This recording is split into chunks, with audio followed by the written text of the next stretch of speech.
Estamos de volta com o seu Redação Novo Tempo. É uma loucura o intervalo desse programa aqui. Você não deixe de participar do nosso programa por meio das nossas redes sociais, tá? facebook.com/ntjornalismo, você nos encontra nessa rede social, e no Instagram, @ntjornalismo. Já o nosso site é novotempo.com/jornalismo. Bom, vamos a mais uma pesquisa aqui, que a gente gosta de pesquisa no Redação Novo Tempo. Uma pesquisa realizada pela Universidade de Indiana, nos Estados Unidos, com mais de 15 mil alunos, chegou à seguinte conclusão: alunos encorajados a estudar têm um desempenho superior que os demais estudantes. O estudo se aprofundou ainda mais ao conversar com 150 professores de diferentes disciplinas. Segundo os pesquisadores, quase todos os docentes, independente da idade, gênero ou origem étnica, são igualmente propensos a acreditar, olha só, que a inteligência é uma condição difícil de mudar. Essa é a opinião desses professores aí, 150, né? Ou seja, para eles alguém é ou não é inteligente. E por causa desse pensamento, alunos negros, latinos e nativos americanos são os mais prejudicados. Se comparados com alunos brancos e asiáticos, o desempenho é 2 vezes pior. Vale a pena lembrar que essa constatação final aí foi baseada na opinião de 150 professores de uma universidade específica ou de universidades específicas dos Estados Unidos, né? Senão não tinha, eu ia perder as esperanças. Já ia ficar Ainda bem que eles não são meus professores.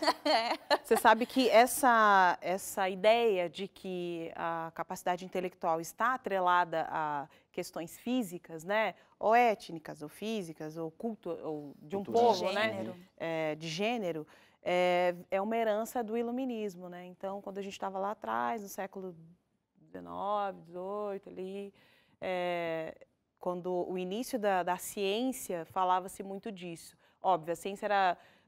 os protagonistas da ciência eram os europeus, então, com base nos europeus, o que estava diferente do seu povo tinha ou não a inteligência de acordo com a inteligência calculada por eles mesmos, né? Então, essa é uma herança que vem lá de trás. Eu não estou falando exatamente da pesquisa, mas isso a gente ouve falar e a gente tem esse estereótipo e a gente arrasta esse estereótipo por toda a vida, né?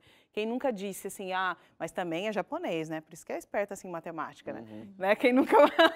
Corre desse jeito também, ó, cor, negrão, né? Corre, canta.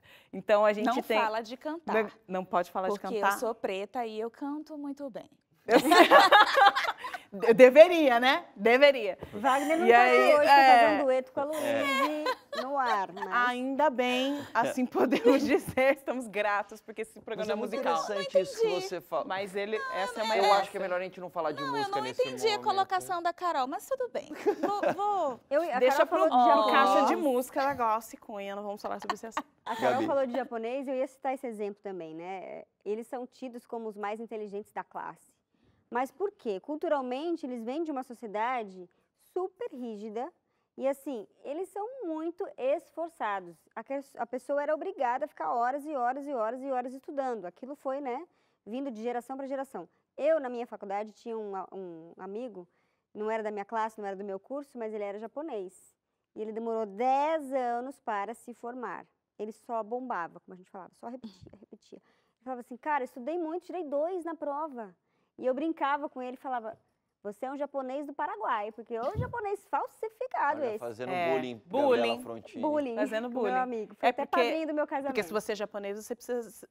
Ué, o que aconteceu? Você não é o mais inteligente da sala e você é um japonês, tem alguma coisa errada. Esse estereótipo que a gente aprende sem analisar o contexto, as situações. Então a pesquisa fala, esse é inteligente porque ele é asiático, esse não é porque ele não é asiático. E se isso vem de um professor que é o mediador do conhecimento e boa parte daquilo que ele vai ter de falar assim, eu vou ser o inteligente da minha turma, entendeu? Eu vou ser o melhor aluno. Um exemplo que eu acho muito legal é o de Ben Carson, né? Porque ele sofreu bullying na escola, ele tinha um baixo rendimento. Quando ele recebia as provas, ele até já sabia que ia bombar, né? Como disse a Gabi. Então, ele sempre teve isso. Mas em casa, a mãe dele... É isso que eu ia falar. Não. você vai estudar, não, você é inteligente, você vai conseguir. E aí tinha até um programa, né, de televisão, de perguntas e respostas, e ele ficava ali treinando as perguntas, as respostas, e depois se tornou quem se tornou, né? O primeiro neurocirurgião a fazer aquela cirurgia, né? De gêmeos siameses, né? Pois é, então... Ligados pela cabeça, né?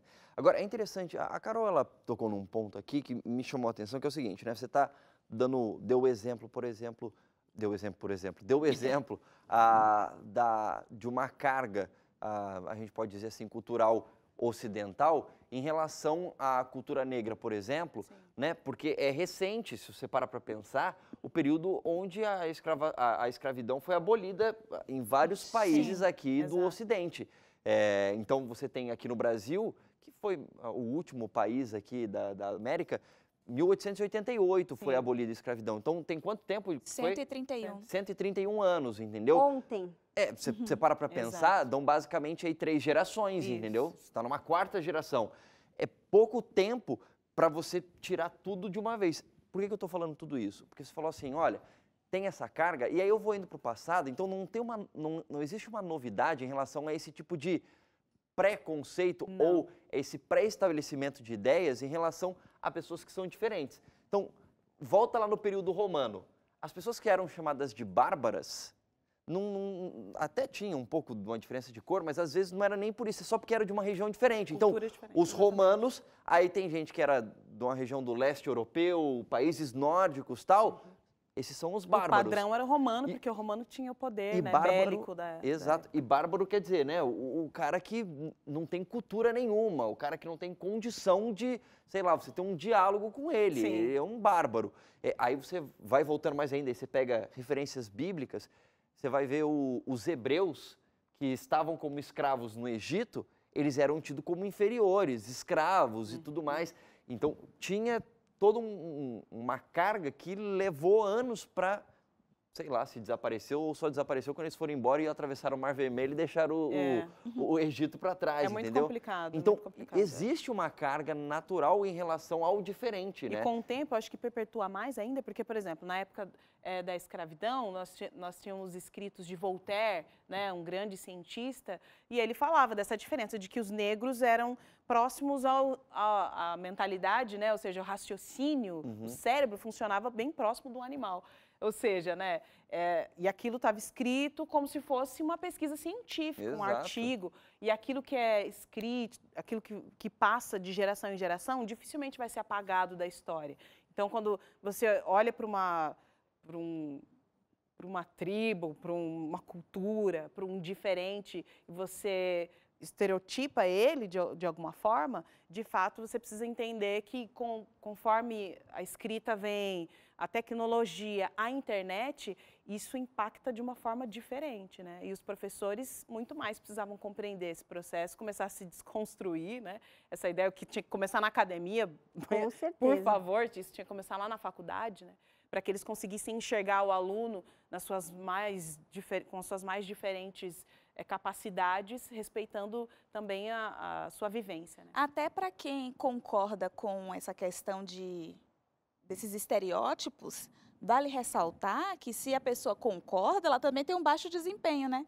Porque concordar com estereótipos, com esse tipo de estereótipo, eu acho que é uma coisa surreal. Ainda mais no Brasil, porque nós somos misturados. Sim, em pleno século XXI, a gente vê as pessoas acreditando, concordando com estereótipos. Para mim, é ter um baixo desempenho, né? E nesse caso da pesquisa, né? Inclusive, professores que acreditam nesse tipo de sei lá, de determinismo ou fixismo, ou seja lá o que for. Justo eles, né, que deveriam ser os opostos aí, de mostrar que não, que o estímulo muda tudo. A gente vê, por exemplo, um bebê, você vê, o meu bebê fala mais, o meu bebê não fala, mas por quê? Você ensina ele a falar? Ou ele aponta, você já pega e dá o que ele quer? E o que é isso? É água? Então fala água. É o estímulo, gente. Se mas os professores não estão estimulando, não estão fazendo com que as pessoas se desenvolvam ali nas mais variadas habilidades, já fica só no estereótipo. Mas é aquilo, né? É um ciclo pequeno, foram só 150 professores. Isso que eu falava, lembrar aqui, né? É a opinião desses 150. A gente tem um monte de professor aqui assistindo a gente, ouvindo a gente, que não acredita também nisso que esses professores acreditaram. mas é no mínimo impactante ver a opinião desses professores. Agora, a nossa equipe conversou com um psicólogo chamado Rubens Bordieri, que explica as influências que o incentivo ou a falta de incentivos, como a Gabriela acabou de dizer, dos professores podem ter sobre os alunos.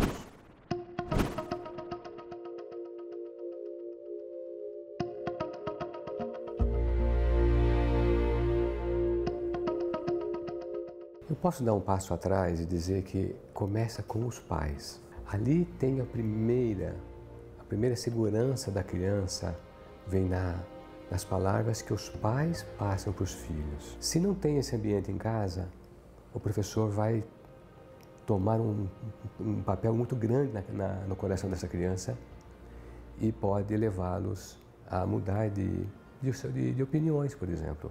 A crítica, ela é destrutiva, mas o incentivo leva o filho, leva o aluno a patamares mais altos na vida, sonhos. O professor, ele consegue colocar sonhos no coração de um aluno. Ele tem poder para isso, é maravilhoso. Ou destruir também. O professor está trabalhando, é como se fosse aquela lousa que ele vai escrever. E o coração, a mente, o aprendizado está ali. Ela vai absorver aquilo que o professor está apresentando na sala de aula.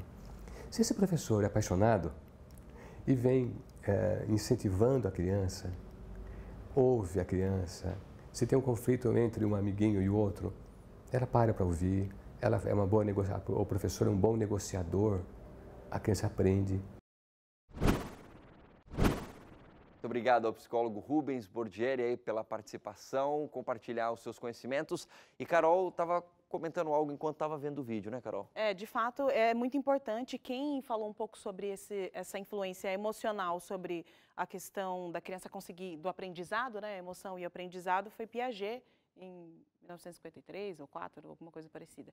Então, realmente é muito importante, é antigo já essa ideia, e se você é pai, se é mãe, se é professor, se você tem contato com um aluno, uma criança, você precisa, sim, olhar o valor dessa criança e não ver só as características que você vê a princípio, né? É importante destacar o valor das crianças. A gente vai ficando por aqui, Gabriela, mais uma vez, obrigado por aceitar o convite, por estar aqui no Redação. Eu que agradeço, é sempre um prazer, estou aí à disposição. Carol, Luiz, um cheiro e até semana que vem. Até semana que vem, um cheiro. Tchau, tchau pra você, um grande abraço, a gente se encontra na semana que vem aqui no Redação Novo Tempo.